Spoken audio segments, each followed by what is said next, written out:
સૌને નમસ્કાર. જય જલારામ. આજે 4 ડિસેમ્બર સોમવાર 2023નો દિવસ.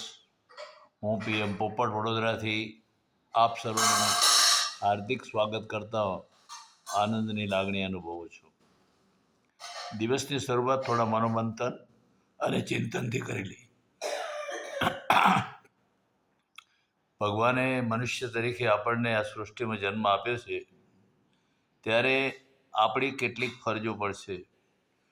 મનુષ્ય તરીકે આપણે આપણા સ્વાર્થનું કામ તો કરીએ જ છીએ, પણ સાથે સાથે પરમાર્થનું કામ કરવાનું પણ પરમાત્માએ આપણને એક જવાબદારી સોંપી છે. આ સૃષ્ટિમાં એવા કેટલાય માણસો, પશુઓ, જીવજંતુઓ છે કે તેઓ પોતાની જરૂરિયાતો પૂરી કરવા માટે સક્ષમ નથી.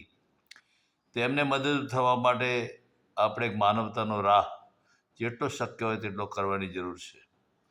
પરમ પૂજ્ય જલારામ બાપાએ એક સરસ સૂત્ર આપ્યું હતું કે ભૂખ્યાને ભોજન.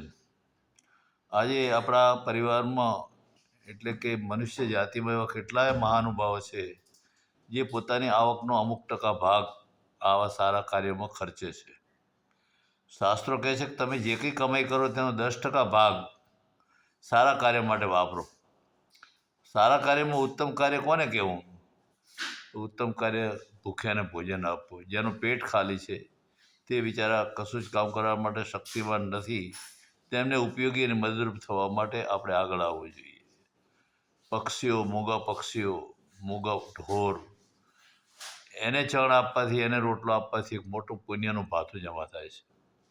ગઢસીસામાં, કચ્છ જિલ્લામાં ગઢસીસા એક ગામ છે. તે ગામમાં પૂજ્ય ચંદુમાનું એક સ્થાન છે. ચંદુમા નાનપણની વયે જ એમનામાં ભાવ જાગૃત થયા અને તેમણે ભગવો પહેરી લીધો. આજે તો તેમની ઉંમર લગભગ 70 ઉપરની છે અને શરીરે પણ કસલી ગયા છે, પણ એમનું એકમાત્ર કાર્ય એ જ કે કૂતરા અને ગાય એને રોટલો આપવો. તે કોઈની પાસે માગતા નથી.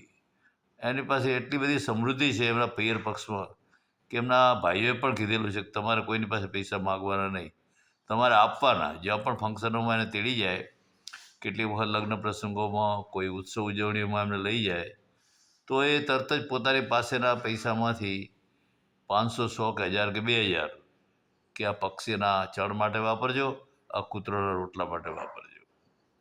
ત્યારે લોકો એમને સામે ચાલીને પૈસા આપે તેમાં પોતાનો ઉમેરો કરીને એને પરત આપે.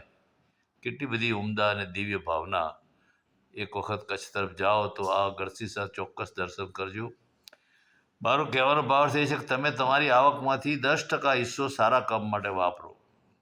પરમાત્માએ આપણને ઘણી બધી સંપત્તિ આપી છે, ઘણી બધી સારી નોકરીઓ આપી છે, સારા ક્ષેત્રમાં આપણે આગળ વધી રહ્યા છીએ, ત્યારે આપણે આ એક સિદ્ધાંતને અપનાવીને આગળ ચાલીએ તો એક મોટું પુણ્યનું ભાથું આપણા ખાતામાં જમા થશે. કેટલાક આધુનિક વૈજ્ઞાનિક દૃષ્ટિકોણવાળા માણસોને આ વાત કદાચ ન ગમે, ગમાડવી જ જોઈએ, ન ગમે તો પણ, કારણ કે આ એક સારામાં સારું કૃત્ય છે અને એક દિશામાં આપણે શું આગળ વધીએ એટલી વાત કહી મારી વાણીને વિરામ આપું છું. અસ્તુ. જય જલારામ.